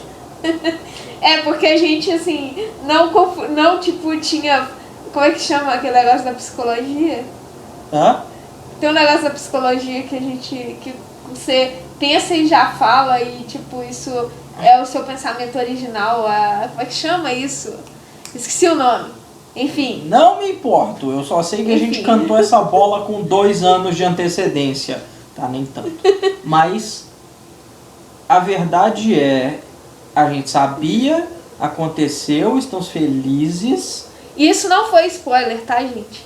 A gente, tipo, não tem spoiler sobre quem era a filha da Maleficent. A gente chutou baseado em spoilers que não tem nenhuma relação com isso. Sim, mas o mais importante de tudo é o seguinte.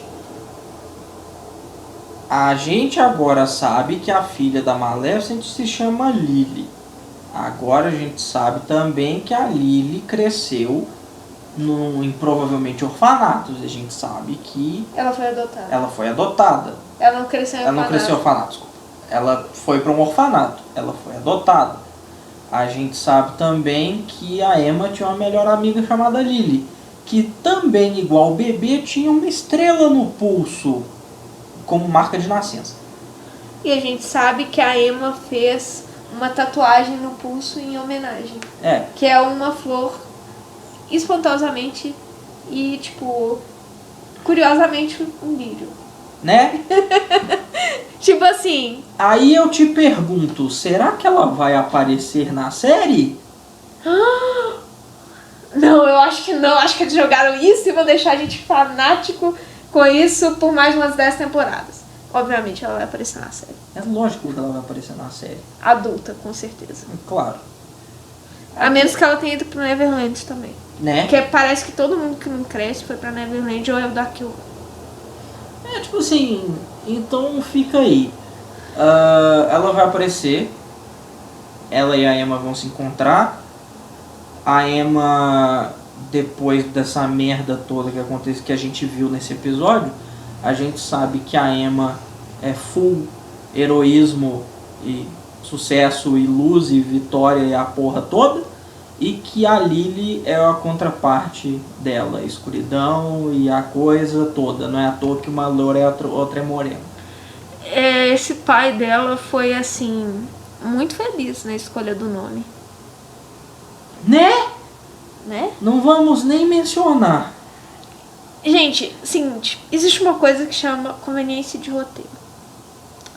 Seguinte, eles queriam fazer uma coisa, pegar a Lily e falar, esse personagem é importante. Beleza? Então o que eles fizeram? Colocaram a puta de uma marca de uma estrela no braço da menina e chamaram ela de Lilith. Isso não foi sutil. Eles não sabem lidar com sutileza. Mas, tipo assim, desde esse momento eu falei, essa menina não é coisa boa e essa menina é importante. Ponto. Ela não é só a pessoa aleatória que encontrou a Emma e serviu de, tipo, mecanismo pra trazer toda a questão da amizade, não sei o que. Ela não é só isso, ela vai voltar. Ela não é só enchimento de linguiça. Sim. Então, o que acontece? Uma coisa sobre a Lily que eu queria comentar é que ela é a Emma. Eu tô me sentindo um hipster agora. Por quê? Porque eu shippava antes de ser legal. Não, pra mim, assim, sabe o episódio que a Lily aparece, todo mundo ficou, é a Emma com a Regina, que não sei o que e tal. Beleza, foi. Você pode voltar lá no nosso podcast na época e vai ver que foi. A gente também ficou, eles fizeram esse episódio pra quem shippa a Emma e a Regina. Mas, detalhe, isso só aconteceu, pelo menos no meu ponto de vista, eu não lembro do Ruben, porque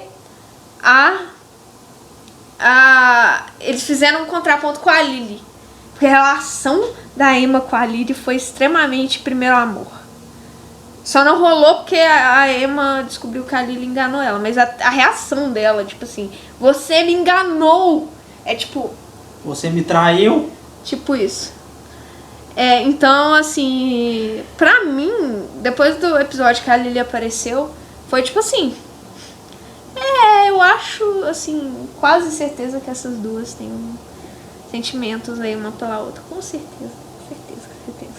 Inclusive, tipo, eu acho que apesar da forma como as duas se separaram e tal, eu acredito que a Emma se arrepende muito da forma como ela... A Emma, sim. O que eu quero... O que me deixa com a pulga atrás da orelha é a Lily. Porque a Lily, no episódio que ela apareceu, ela não era nada demais. Ela era praticamente uma Emma. Fugindo de casa, viveu... A Emma viveu em orfanatos, mas a Lily viveu num lar em que ela não se sentia amada. E as duas fogem, se encontram e tal. É uma o espelho da outra. Uhum. E realmente, cara, elas são a história de vida das duas é idêntica. E isso foi proposital e bem feito, na minha opinião. Foi. Mas o que eu quero dizer é o seguinte, ela é pura escuridão, beleza. Mas o episódio não mostra isso. O episódio não dá a menor nada a entender isso. Enquanto a Emma virou a problemática e tal, e só depois ela se resolveu, assim... Uhum. Eu fico pensando qual é o conceito de escuridão para esses caras. Porque a Emma foi ladra, ela roubou pessoas, e ela foi presa, teve um filho, e deu para adoção, que não é uma coisa muito boazinha. Tipo assim... Sim. Ela fez com a melhor das intenções, mas tipo assim... Ela colocou o filho dela na situação em que ela esteve. Uhum. Então... O que é escuridão, sabe? Em que situação a gente vai encontrar a Lily de novo? Mas aí eu acredito que isso se resolve num ponto muito específico da série. Magia. Não, porque a Emma é aquele personagem que realmente foi tudo isso que você falou. Até ela ser encontrada pelo Henry Até ela e se chegar em tornar Storybrooke. a salvadora. Aí ela pegou isso, que era a pura luz, e ela se tornou isso a partir daquele momento. Então eu acho que isso vale tanto para ela quanto para a Lily. A Lily ainda não se tornou a pura escuridão. Sim. Eu acho que quando a Lily se tornar a pura escuridão, ela pode ser um vilão mais perigoso do que o autor. Sim, só que a questão que eu acho é o seguinte. É o que fica. Porque ao mesmo tempo em que a Emma se sentiu traída pela Lily, com certeza a Lily se sentiu traída pela Emma. Sem dúvida. Sem Em dúvida. que pé elas vão se reencontrar? Como tá a Lily agora? Quem é a Lily? Sem dúvida, porque ao mesmo tempo que a Emma se sentiu enganada, a Lily se sentiu abandonada, né? Sim. Mas o que eu quero dizer, até que nível foi esse sentimento dela? A gente não tem a menor ideia, não tem como saber. Não tem, porque a gente não sabe como é a Lily. Não tem nem como teorizar isso direito. Mas é uma situação que fica. Eu não vou dar spoilers, então não vou ir além disso não. Sim. Mas tem mais uma coisa que eu queria comentar. É que eles falam que a Lily tem o mesmo potencial para luz e escuridão que a Emma. A Emma é fruto do amor verdadeiro. Isso faria da Lily também? Fruto do amor verdadeiro, provavelmente. O que leva à questão: quem é o pai? O legal seria se fosse um dragão, mas eu não acho que será. Não, se fosse um dragão seria o máximo. Eu acharia que seria legal se fosse um dragão, principalmente porque ela nasceu no novo. Só que eu não acho que vai ser por causa de efeitos especiais, a menos que eles façam que a Maleficent, se eu não me engano, é meio dragão, né? Eles não especificam. Não, Ou ela é só transformista? A Maleficent, ela é só shapeshifter, ela só se transforma. Então não faz sentido, ela teria que ser ter sido com o dragão. Pra ela ter um filho com um ovo. Não é possível que com 8 tentáculos a Úrsula não é uma boa parteira. Eu não quero isso. Eu não quero essa imagem mental, Rubem. Você acabou de me dar 2 imagens mentais assim, assustadoramente perturbadoras. Eu não vou comentar, mas eu sei onde isso vai parar. Enfim, eu amo isso. A resposta é forte. Mas só se eles fizessem esse dragão do modo do que eles fazem o Rumple. Um dragão em forma humana com maquiagem. O que seria muito engraçado. Se o Rumple fosse meio dragão. Não.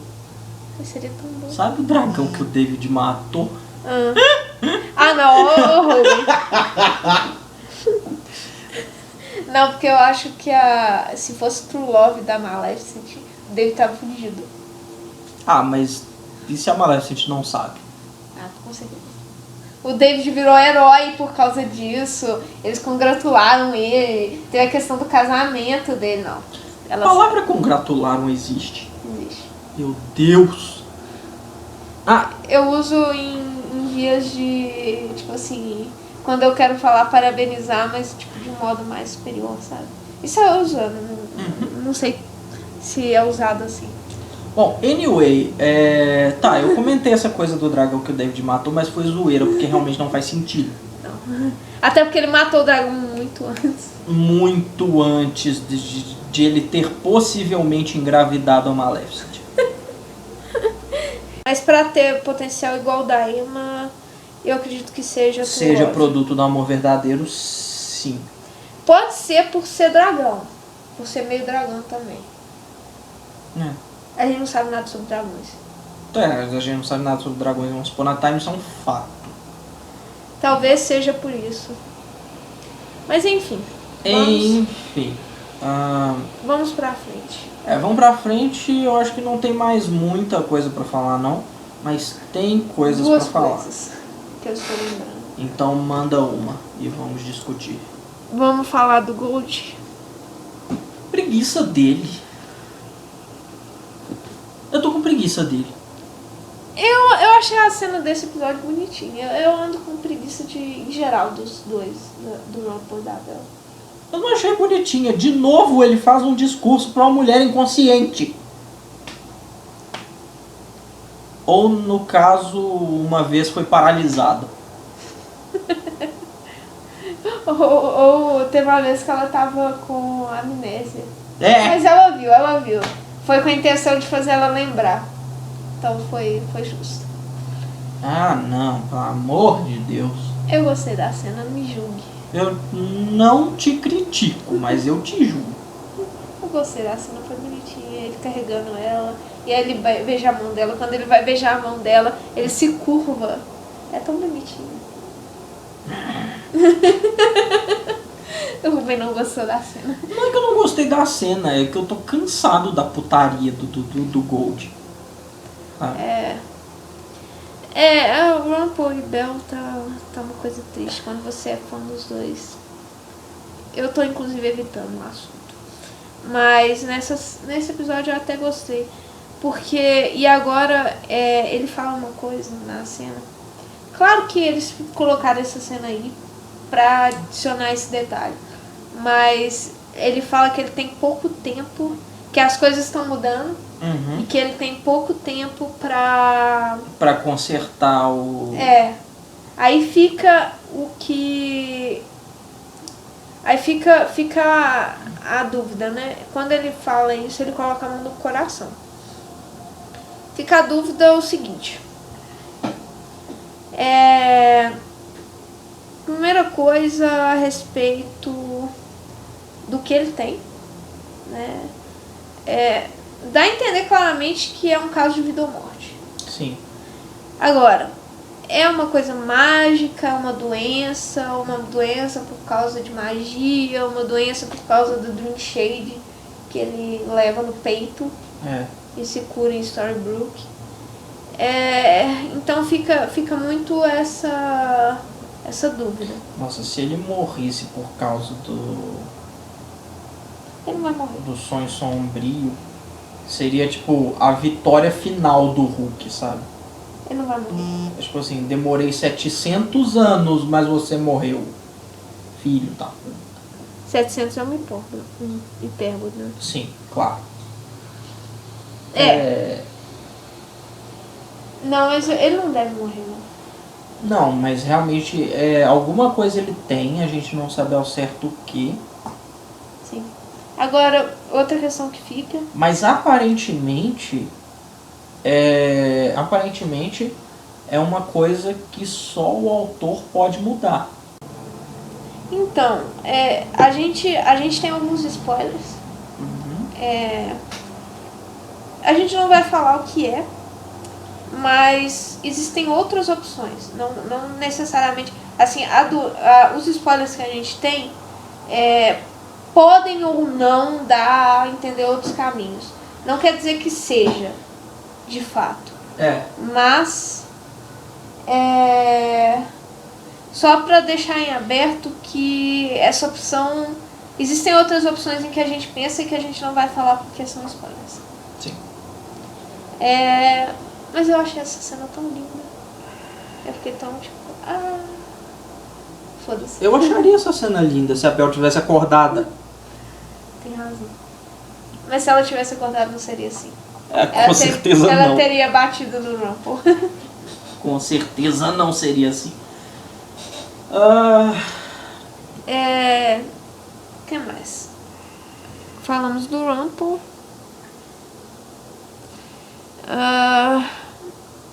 Acho que resta falar... Vamos falar da Regina, deixar a Emma pro final. Uhum. O que você achou da Regina? Eu sei que você não gosta da Regina. Não, mas eu achei foda.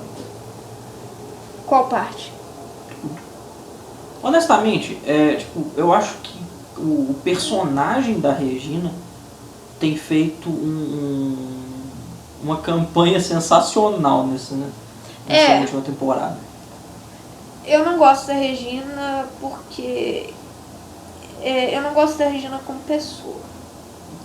Isso, E a ideia isso da não vai mudar. redenção e a coisa toda.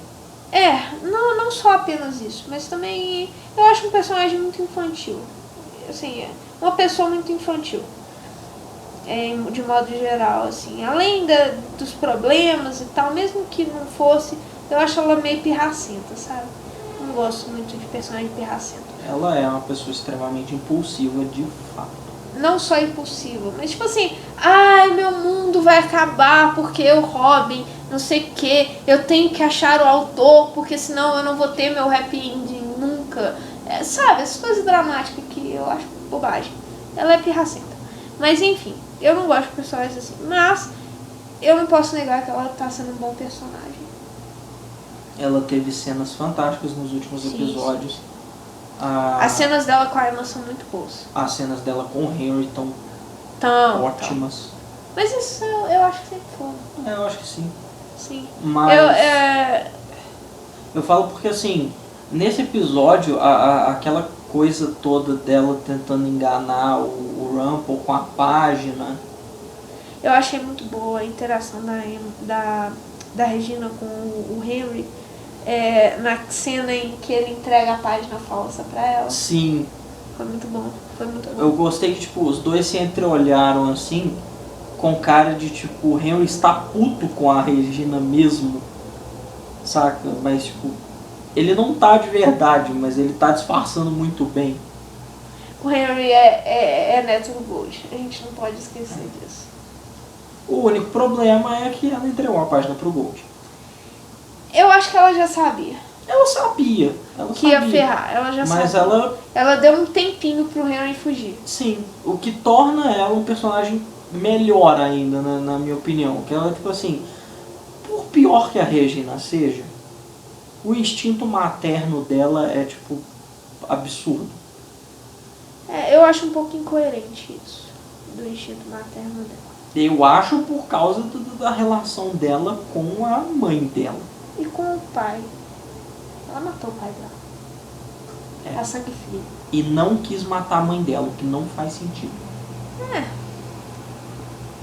A Regina... É o que eu falei, a Regina está sendo um bom personagem, não significa que ela sempre foi. O que acontece?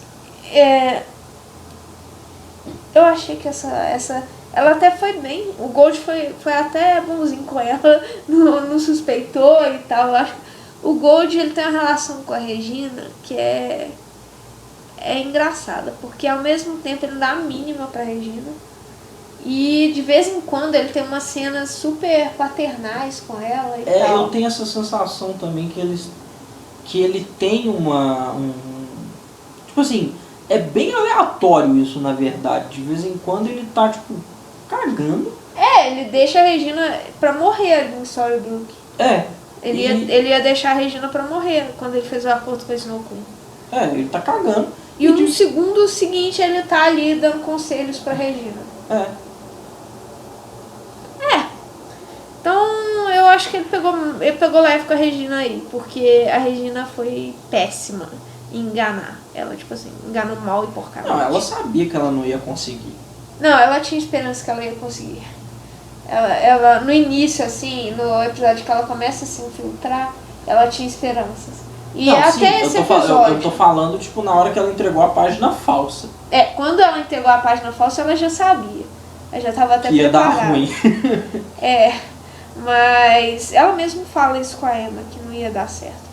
Mas até o plano de tipo, eu tirei a foto com o celular porque tem uma magia de proteção em volta da página. O que acontece é o seguinte. Eu acho que o Gold pegou leve com ela assim, porque tem umas vezes, por exemplo, no último episódio, ela faz umas expressões muito de culpada. Não, pegou leve porque pra mim só na parte tipo, não animo torturar o August, o Rumple já tinha, tipo...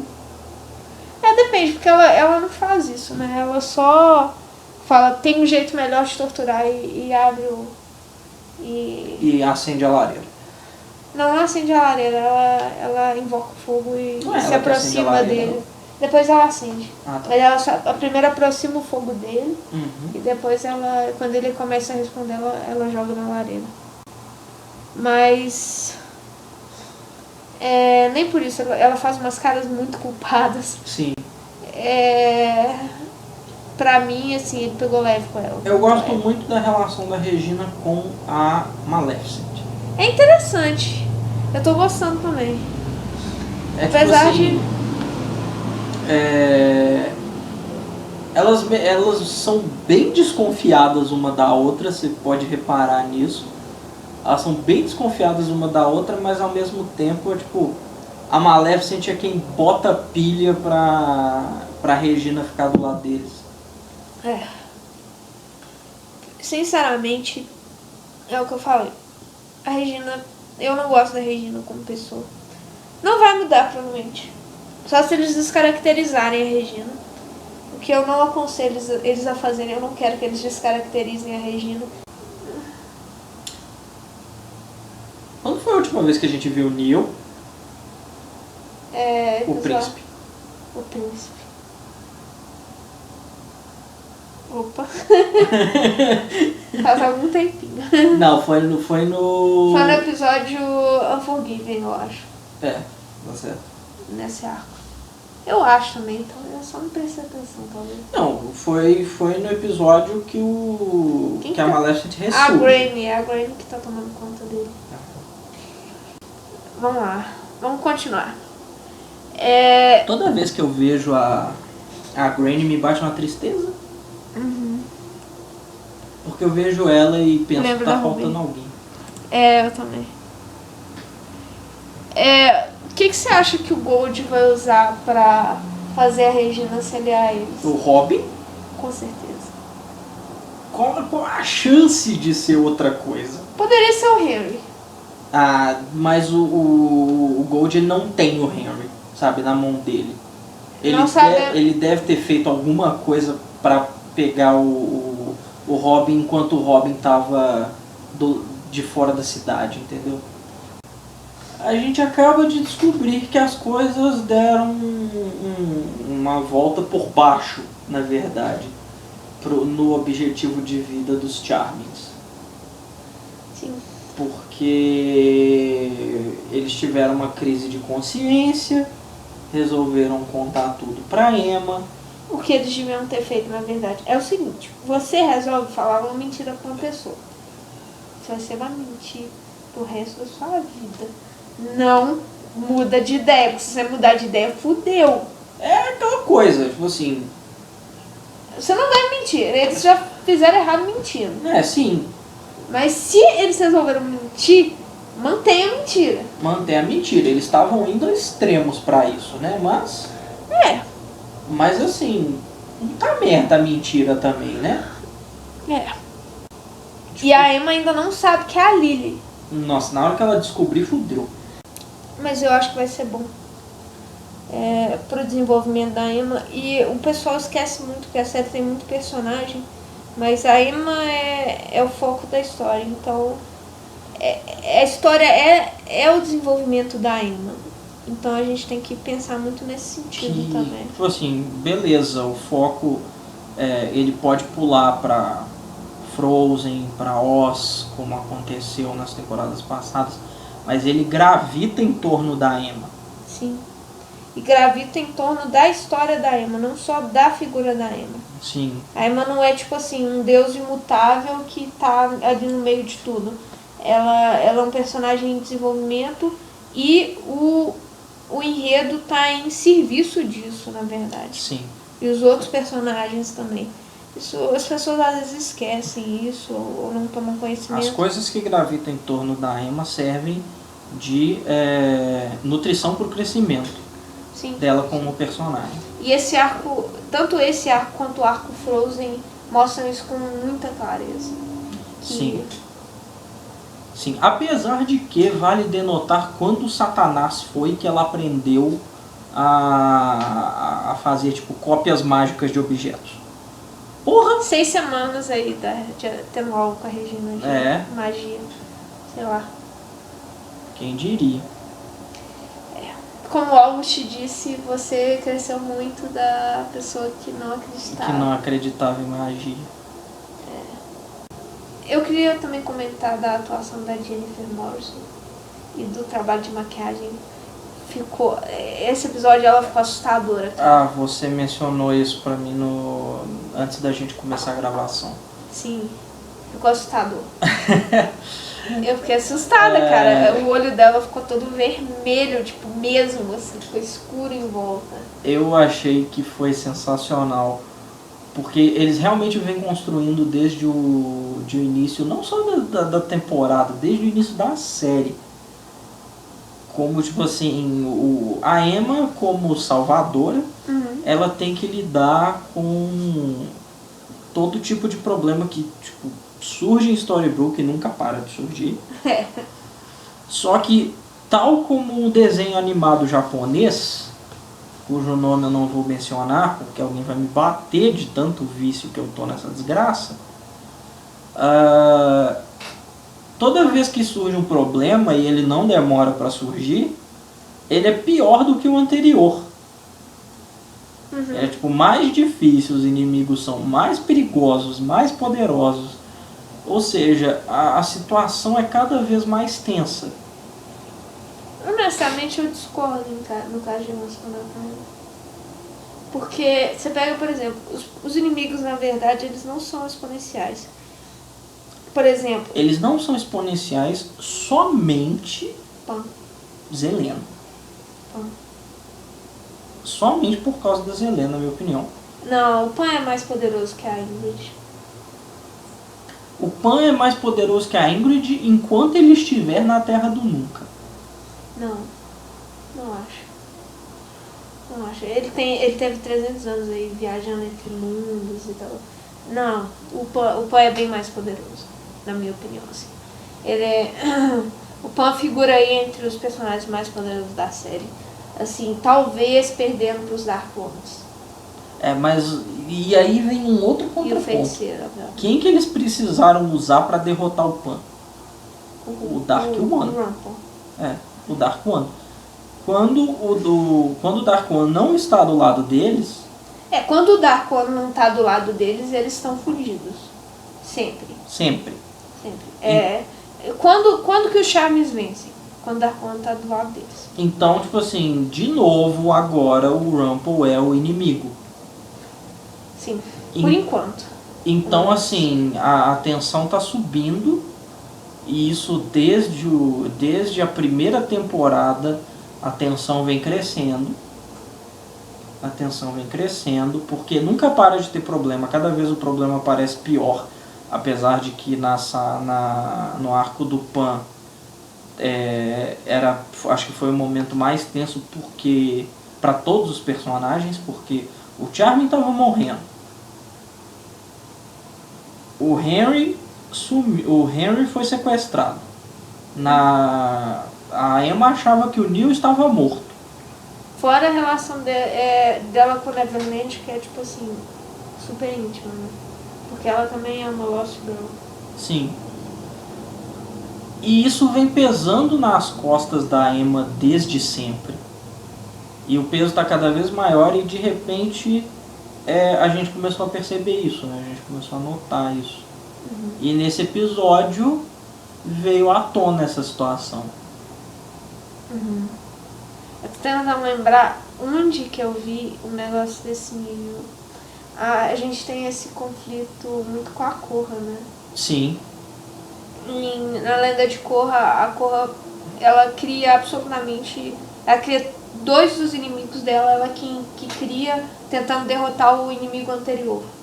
Então ela entra em crise, porque ela fala, não, eu nunca vou conseguir ter paz, porque meu dever... a solução de um problema gera um problema seguinte que ela tem que resolver. Sim. Porque ela é o Avatar.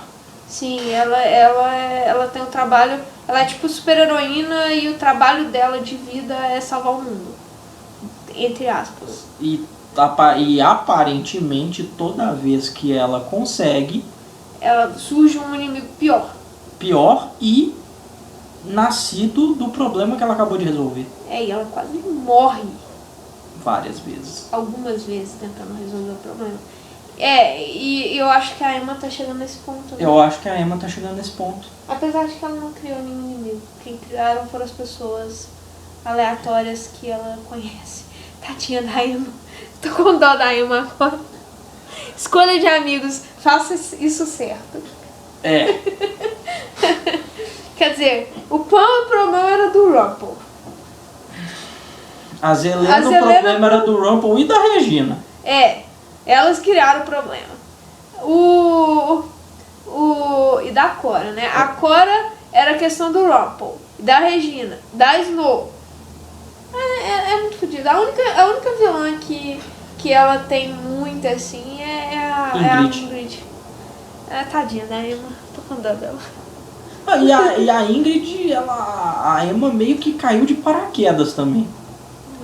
Porque foi o problema familiar lá da realeza de Arendelle. Só que, pra sorte dos desesperados, tinha um bebê na outra dimensão que a Ingrid podia usar como irmã. Enfim, que dó da Emma. Né? Mas a Emma... Eu tô gostando da progressão da Emma. Vai estar muito assustador. Eis que o pesadelo da Snow se torna realidade. A Emma se volta completamente completa. Podia ser o sonho do Charme, mas não. É o pesadelo da Snow. Sim. É a mesma frase, inclusive. É a mesma Ela frase. fala, eu sou a sua mãe. E a Emma responde, eu não me importo. Mesmas palavras, muito legal. E a Snow faz a cara de que, tipo, se lembra, sabe? Sim. Foi muito legal. E é isso, gente. Eu espero que vocês tenham gostado do podcast hoje. A gente falou bastante. A gente vai ficando por aqui, mas eu espero que vocês tenham gostado. E, pessoal, continuem divulgando. A gente vamos estar botando o link no YouTube. Sim. E é isso aí. Até mais, gente. E até a próxima. Até a próxima. Vemos vocês no próximo episódio.